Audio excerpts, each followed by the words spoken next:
जय जिनेन्द्र। जय जिनेन्द्र। आचार्य भगवंत श्री पद्मसागर सुरेश्वर जी महाराज साहेब, गुजरात के गवर्नर आचार्य देवव्रत जी, मुख्यमंत्री श्री भूपेंद्र भाई, राज्य के उप मुख्यमंत्री भाई हर्ष संघवी जी, परम पूज्य आचार्य भगवंत, पूज्य साधु भगवंत, साध्वी जी भगवंत, इस पवित्र सभा में उपस्थित समस्त आचार्यगण और मुनि भगवंत, माननीय दानवीर, विद्वज्जन, देवी और सज्जनों, आज भगवान महावीर जयंती के पावन पर्व पर मुझे इस पवित्र जैन तीर्थ आने का सौभाग्य मिला है। सर्वप्रथम मैं भगवान महावीर के चरणों में प्रणाम करता हूं। मैं कोबा तीर्थ से सभी देशवासियों को भगवान महावीर जयंती की शुभकामनाएं देता हूं। साथियों, मैं आज परम पूज्य आचार्य श्री कैलाश सागर सुरेश्वर जी महाराज साहब की स्मृति को भी वंदन करता हूं। उनके स्वप्न ने कोबा की इस धरती पर ज्ञान और श्रद्धा का यह महान केंद्र स्थापित किया है। कोबा तीर्थ की ये स्थली आध्यात्मिक शांति से ओतप्रोत है। जिस स्थान की ऊर्जा ऐसी अलौकिक हो, जिसमें इतने जैन मुनियों की, संतों की तपस्या जुड़ी हो, वहां सृजन और सेवा ये अपने आप प्रस्फुटित और संचालित होते हैं। मैं तो बरसों से देखता आया हूं कि कोबा तीर्थ में कैसे अध्ययन, साधना और संयम की सतत परंपरा चली आ रही है। यहां मूल्यों का संरक्षण होता है, संस्कारों को संबल मिलता है और ज्ञान का पोषण होता है। ये त्रिवेणी भारतीय सभ्यता का आधार है। इस त्रिवेणी को अविरल बनाए रखना ये हम सबका दायित्व है। साथियों, मुझे खुशी है कि हजारों वर्ष की भारतीय विरासत, जैन धर्म का समयातीत ज्ञान, हमारी धरोहरें और उनसे मिलने वाली प्रेरणाएं उन्हें आने वाली सदियों तक अमर बनाने के लिए, उन्हें नए और आधुनिक रूप में अगली पीढ़ी तक पहुंचाने के लिए हमारे संतों ने इस जैन हेरिटेज म्यूजियम की संकल्पना की।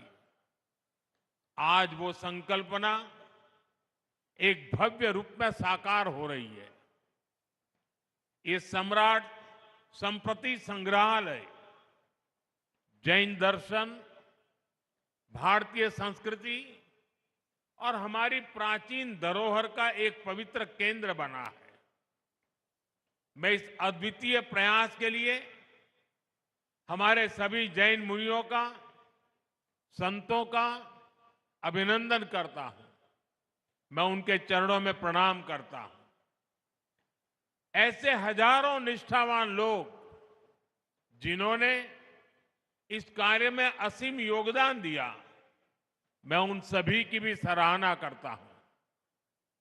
भाइयों बहनों, जब हम अनादि ज्ञान को नई पीढ़ी तक पहुंचाने के लिए इनोवेशन करते हैं, नयापन लाते हैं, तो इससे हमारी विरासत भी समृद्ध होती है और आने वाले कल को भी प्रेरणा मिलती है।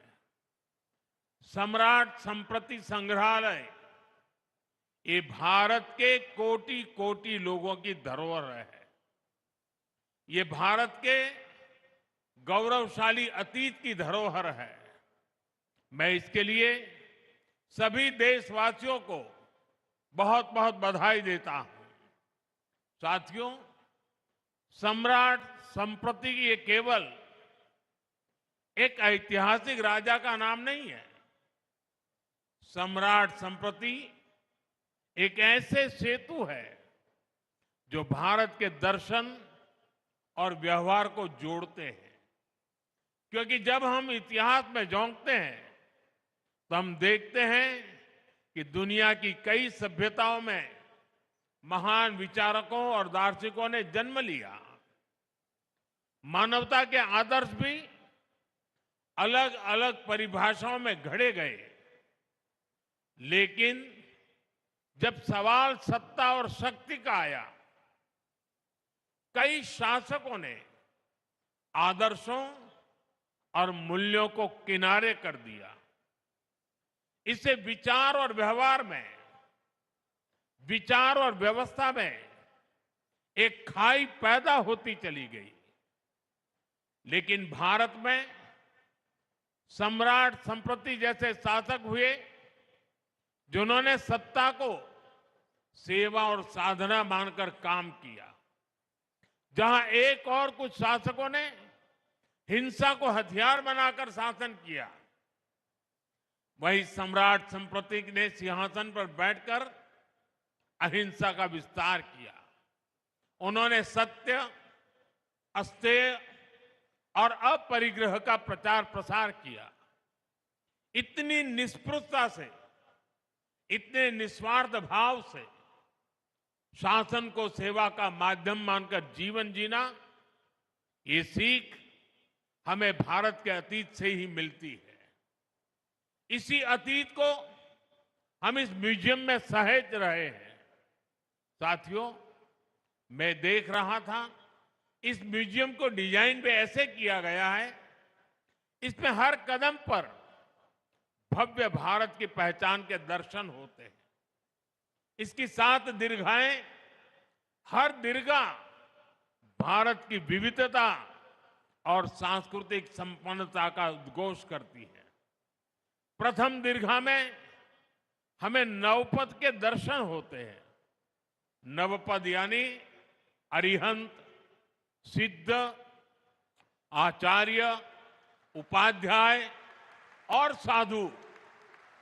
सम्यक दर्शन, सम्यक ज्ञान, सम्यक चरित्र और सम्यक तप, अर्थात हम उनसे सीखें जिन्होंने स्वयं तप करके जीवन को जीना है, और जो ज्ञान हम प्राप्त करें वो सम्यक हो, हमारा चरित्र सम्यक हो।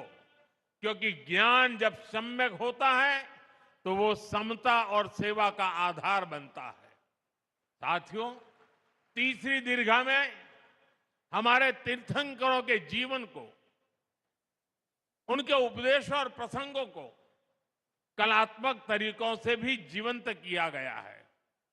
भाइयों बहनों, इस म्यूजियम में भारत की सबसे बड़ी विशिष्टता के, सबसे बड़ी ताकत के दर्शन होते हैं। जैसा कि मैंने पहले भी जिक्र किया, हमारी ये ताकत है भारत की विविधता, और विविधता में एकता। दुनिया ने हमेशा मत, मजहब और आस्था के नाम पर टकराव देखा है, लेकिन इस म्यूजियम में भारत के दूसरे सभी धर्मों के भी गौरवशाली दर्शन होते हैं। वैदिक और बौद्ध परंपरा, वेद, पुराण, आयुर्वेद, योग, दर्शन, विभिन्न परंपराओं के सभी रंग एक साथ इंद्रधनुष की तरह उपस्थित हो, ये भारत में ही हो सकता है।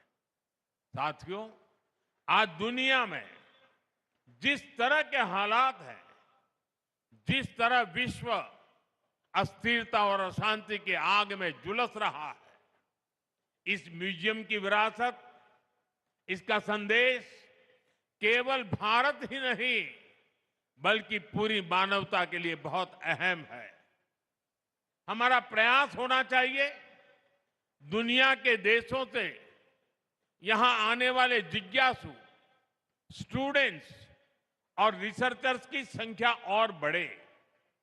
जो लोग यहां आए वो भारत की जैन धर्म की शिक्षाओं को विश्व के कोने कोने में पहुंचाए। साथियों, भारत में ज्ञान हमेशा से एक मुक्त प्रवाह रहा है।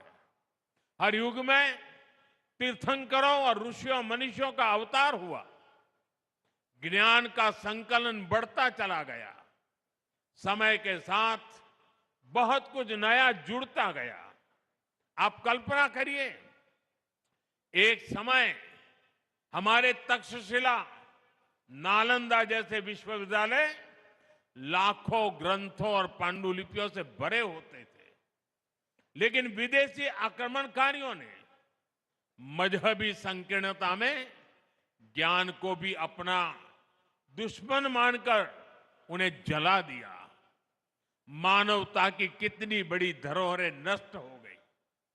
उस मुश्किल दौर में लोगों ने पीढ़ी दर पीढ़ी बची हुई पांडुलिपियों को सहेजा, उनकी सुरक्षा की।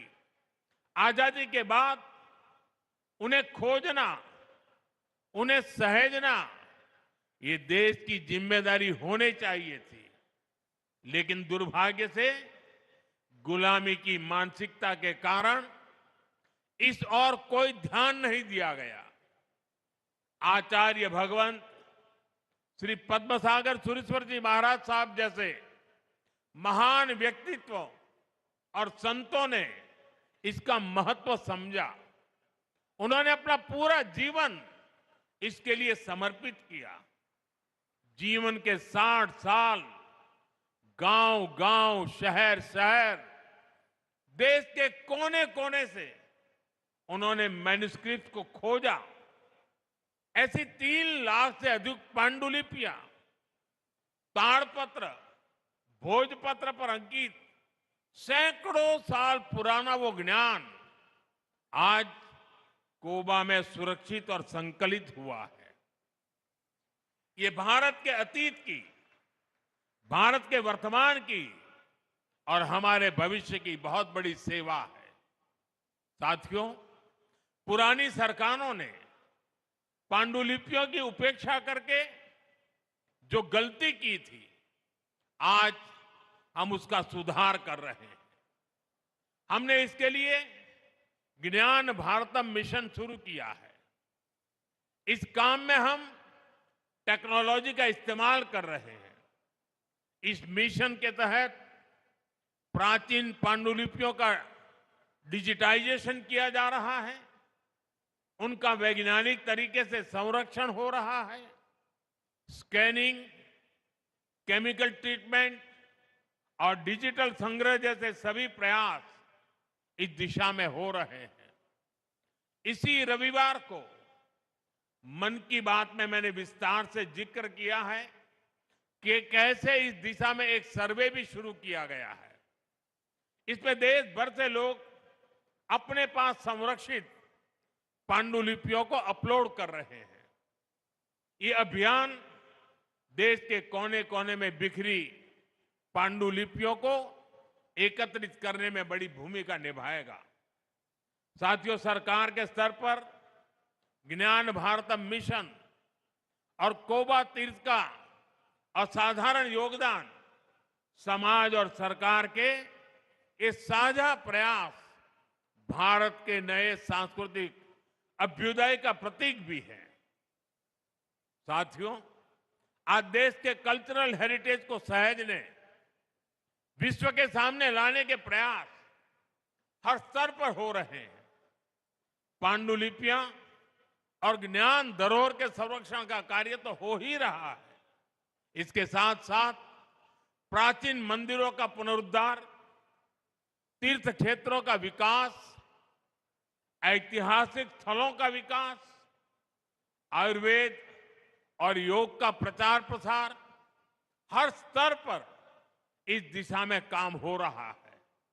यहां गुजरात में ही लोथल में विशाल मैरीटाइम म्यूजियम बन रहा है और ये दुनिया का सबसे बड़ा मैरीटाइम म्यूजियम बनने जा रहा है।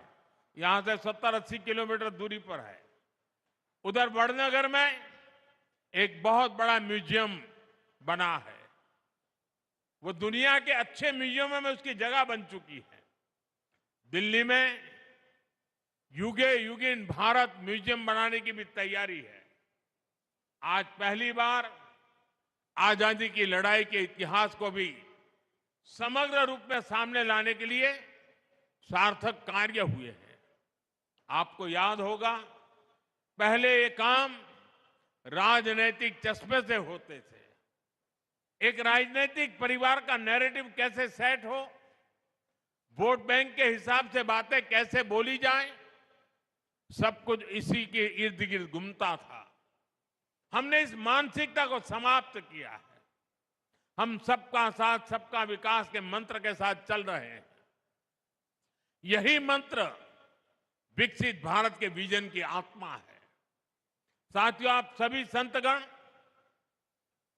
भारत की विरासत को संजोने का इतना महान प्रयास कर रहे हैं। हम व्यक्तिगत आकांक्षा से ऊपर उठकर समाज और राष्ट्र के लक्ष्यों के लिए काम करते हैं तो देश के विकास को गति और मिल जाती है।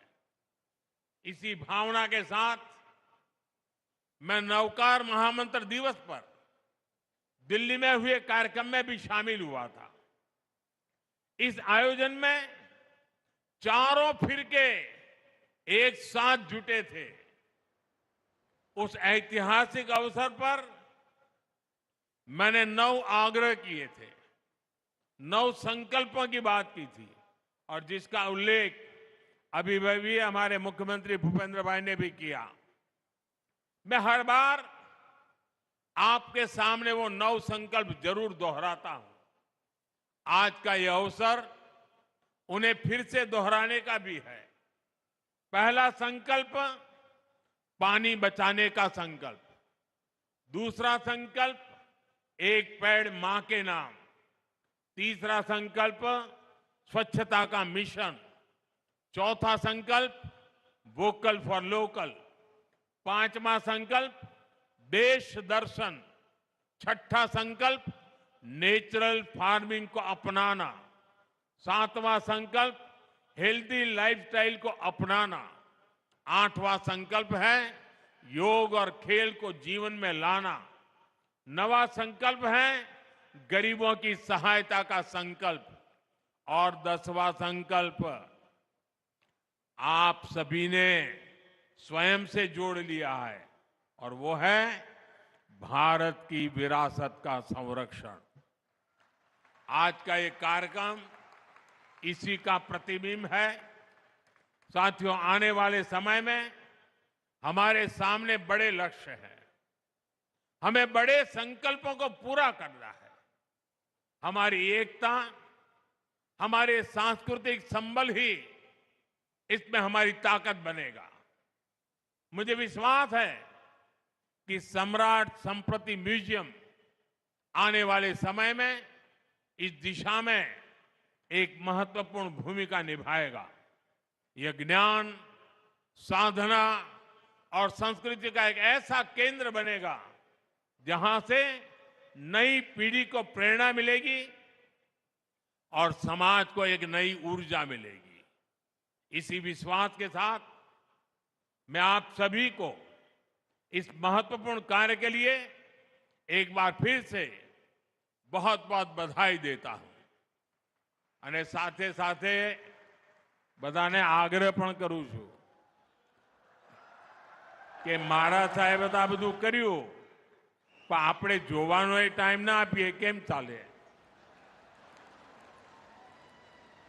વધુમાં વધુ લોકો અહીં આવે અને જોઈને જતા રહેવું નહીં, જાણવાની કોશિશ કરે, સમજવાની કોશિશ કરે. આ એક અમૂલ્ય ખજાનો છે અને હું ઈચ્છું કે ગુજરાતમાં